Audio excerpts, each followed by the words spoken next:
سوال پوچھ رہے ہیں کہ اگر prime minister from the Peoples Party نہ ہو تو کون چلائے گا, کون بن سکتا ہے اس ملک کا وزیر اعظم؟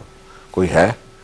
یہ جو ساری علاقائی پارٹیز ہیں نا, باقی وفاقی پارٹی تو صرف پیپل پارٹی ہے, تو علاقائی پارٹیز میں سے آپ کس کو لائیں گے؟ کس کو سپورٹ ہے سارے وفاقی اداروں, وفاقی پارٹیوں کے؟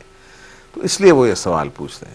دوسری بات یہ ہے کہ دیکھیں, Yusuf Raza Gilani is prime minister because of Pakistan People Party, اور یہ پاکستان پیپلز پارٹی کا فیصلہ ہوگا, اور وہ اور کوئی نمائندہ جو ہے پیپلز پارٹی کا, وہ without the support of the party وہ وزیر اعظم نہیں بن سکتا. چلیے ہمارے ویورز کو بتا دیں, ایسا کوئی فیصلہ اس پہ غور ہو رہا ہو, اس پہ کوئی سوچ بچار ہو رہی ہو؟ میرے علم میں بالکل کوئی ایسا فیصلہ نہیں ہے.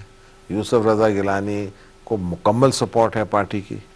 یوسف رضا گیلانی رہے گا پرائم منسٹر 2013 تک, اور ہماری ایک خواہش ہے ایز پاکستان پیپلز پارٹی کہ ہم 5 سال کا ٹرم پورا کریں, الیکشن ہو, اور اس کے بعد جو بھی کامیاب ہو, اور مجھے یقین ہے پیپل پارٹی کامیاب ہوگی, لیکن جو بھی کامیاب ہو وہ آئیں اور بڑی خوشی سے حکومت کریں, اور صرف اس جمہوری عمل کو برقرار رکھیں, کیونکہ یہی اس میں پاکستان کا ہوپ ہے. ہم نے دیکھیں, ہم نے تجربے دیکھ چکے, ہم نے بیسک ڈیموکریسیز بھی دیکھ لی ہے, ملٹری ڈکٹیٹرشپس بھی دیکھ لیں, کنٹرول ڈیموکریسی, ہر قسم کی کوازائی ملٹری گورنمنٹ, ہاف ڈیموکریسی, 25%, ہم نے سب چیز دیکھ لی ہے, اور یہ سب ہمیں اینٹی بایوٹکس لگے, اور یہ سارے اینٹی بایوٹک فیل ہو چکے. اب صرف اور صرف ہمارے لیے ایک ہی طریقہ ہے کہ الیکشن ختم ہو, پیریڈ ختم ہو, الیکشن ہو, and let the next person take power, اور جو بھی ہو. اگر ہم نہ بھی کامیاب ہوئے تو 100 بسم اللہ بنا لے کوئی حکومت. اچھا گورنر صاحب, آپ نے پچھلے دنوں پرپوزل دی تھی کالا باغ ڈیم کے انرجی کرائسس کو کنٹرول کرنے کے لیے, پھر اس پہ آپ بھی خاموش ہو گئے, ریسپانس بھی اتنا زیادہ اچھا نہیں آیا. میں رسپانس تو خیر بہت آیا, اور میں خاموش بھی نہیں ہوا, اور میری کوشش ہے میں اپنی پارٹی میں لوگوں کو کنونس کروں, کیونکہ مجھے پورا یقین ہے کہ کالا باغ ڈیم جو ہے وہ اس ملک کی ضرورت ہے, اور اس کے بغیر ہم 3-4 سال کے بعد ہم سخت مسئلے مسائل میں پڑ جائیں گے. آپ دیکھ سکتے ہیں یہاں 50 ملین ایکڑ فٹ پانی گزر چکا تھا فلڈ میں, سیلاب میں. اس سے پہلے پانی کی قلت تھی, اور اب پھر پانی کی قلت ہو گئی. اور اگر ہم ڈیم نہیں بنائیں گے تو کون بنائے گا؟ اس ملک کے جو واٹر سسٹم ہے یہ پگھلتی ہوئی برف کا سسٹم ہے, یعنی گلیشیلی فیڈ, اور مانسون ہے, یعنی 75% آپ کا پانی جو ہے وہ 3 ماہ میں گزر جاتا ہے. اگر آپ اس کو سٹور نہیں کریں گے تو آپ تباہی کی طرف جا رہے ہیں.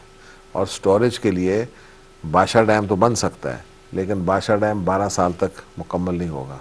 صرف اور صرف ایک ڈیم ہے جو 6 سال میں بن سکتا ہے, جو 6 ملین ایکڑ فٹ واٹر سٹور کر سکتا ہے, اور 3500 میگا واٹ بجلی دے سکتا ہے, اور وہ ہے Kala Bagh dam. Right governor صاحب, میرے لاسٹ 2 کوشچن. ایک یہ بتا دیجیے گا کہ جو ڈرون حملے ہیں یہ پاکستان کے اندر ٹیررزم کو مزید اضافہ کرنے میں ایک بڑا اہم کردار ادا کر رہے ہیں. یہ کہا جا رہا ہے کہ ڈرون حملے پاکستان کے اندر پاکستان پیپلز پارٹی کی حکومت کی کانسنٹ سے ہو رہے ہیں, اور کچھ پاکستان کی ایئر بیسز بھی اس پہ یوز ہو رہی ہیں. آپ کیا کہتے ہیں اس بارے میں؟ پہلی بات ہے, بیس تو کوئی نہیں یوز ہو رہا, یہ ڈرون کو کسی بیس کی ضرورت ہے ہی نہیں. دوسری بات ہے کہ کیا ہماری کانسنٹ ہے؟ ہم نے کوئی معاہدہ سائن کیا؟ ہم نے کہا ہے کہ جی آؤ ڈرون اٹیمپٹ کرو, تو ہم نے تو کچھ نہیں کیا. یہ ٹرائبل ایریاز میں جہاں امریکن دیکھتے ہیں کہ دہشت گردوں کے ڈیرے ہیں, اور جہاں وہ کر رہے ہیں تو وہاں وہ استعمال کر رہے ہیں. ہم اس کی حمایت میں نہیں ہیں, لیکن اس وقت دیکھیں حالات ایسے ہیں, یہ کوئی عام حالات نہیں ہیں.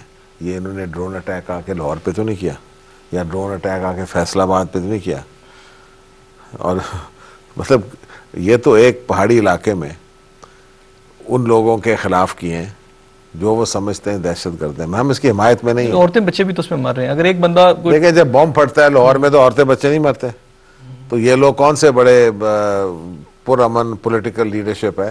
لیکن اس کے باوجود میں سمجھتا ہوں, میں تو اس کے خلاف ہوں, اور میں سمجھتا ہوں کہ یہ ڈرون حملے نہیں ہونے چاہیے. اور ہم نے کسی طرح سے ہم نے نہ معاہدہ سائن کیا, نہ ہم نے ایگری کیا, نہ پاکستان کے بیسز استعمال ہو رہے ہیں. رائٹ. اچھا گورنر صاحب, ابھی پیٹرول کی قیمتیں بڑھی تھیں, 25 سے 30% مہنگائی ہوئی. ابھی ریفارم, جی ایس ٹی, فلڈ ٹیکس لگا دیا گیا. لوگوں کی کیپیسٹی نہیں ہے دینے کی. کس طرح یہ سارا سلسلہ ہوگا؟ دیکھیں, لوگوں کی کیپیسٹی بھی بہت ہے, ایسی بات نہیں ہے. اور جہاں تک ہم لوگ 9% اپنا GDP دیتے ہیں ٹیکس میں, آپ کو مثلا سری لنکا جو ہے وہ 17% دیتے ہیں. لیکن ہماری ہر شے پہ چاہے پینسل لیں, موٹر سائیکل لیں, گاڑی لیں, ڈائریکٹ اور انڈائریکٹ ٹیکسز تو لگے ہوئے ہیں. دیتا کون ہے لگے ہوئے؟ بات یہ ہے کہ ڈائریکٹ ٹیکس تو کون دیتا ہے؟ سارے ملٹی نیشنلز دیتے ہیں اس ملک میں. یہ سارے شوگر ملز جو اربوں روپے پروفٹ بنا رہے ہیں وہ ٹیکس دیتے ہیں. آپ کھولیں, سب نے لاس دکھایا ہوتا ہے. تو بات یہ ہے کہ ہم اب دیکھیں, we should admit our own position. ہم 9% ٹیکس دیتے ہیں آواز GDP. یورپین ممالک جو ہیں وہ 25-26% دیتے ہیں. سری لنکا 17% دیتا ہے. تو ہمیں اتنا سانحہ کے بعد اگر ہم پہ فلڈ ٹیکس لگے تو پھر ہمیں سب کو مل جل کے دینا پڑے گا یہ پیسہ. یہ ایسے نہیں ہے کہ دیکھیں قربانیاں آپ پاکستان بات بڑی لوگ کرتے ہیں, لیکن جب یہ جو کچھ ہوا ہے جنوبی پنجاب میں اور جو حالات ہیں وہاں لوگوں کے, اگر ہم ایز پاکستانیز ہم اکٹھے ہو کے نہیں اپنا سیکریفائس کریں گے تو کون کرے گا؟ ہم دوسری دنیا باقی دنیا کو کہتے ہیں ہماری امداد کرو, خود ہم دینے کو تیار نہیں ہیں. خود ہم رونا شروع کر دیتے ہیں ہمیں ایک پیسہ بھی کوئی ہم سے نکالے.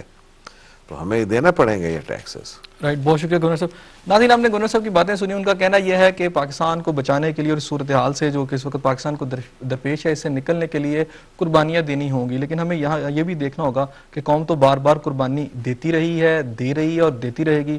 ہماری جو اوپر کی سطح ہے جس میں ہمارے حکمران شامل ہیں, وہ کس حد تک قربانی دیتے ہیں یہ آنے والا وقت بتائے گا. اس دعا کے ساتھ کہ اللہ تعالیٰ پاکستان اور پاکستان میں بسنے والوں کو اپنی رحمتوں کے سائے میں رکھے. اپنے میزبان احسن ضیاء کو اجازت دیجیے. اللہ حافظ.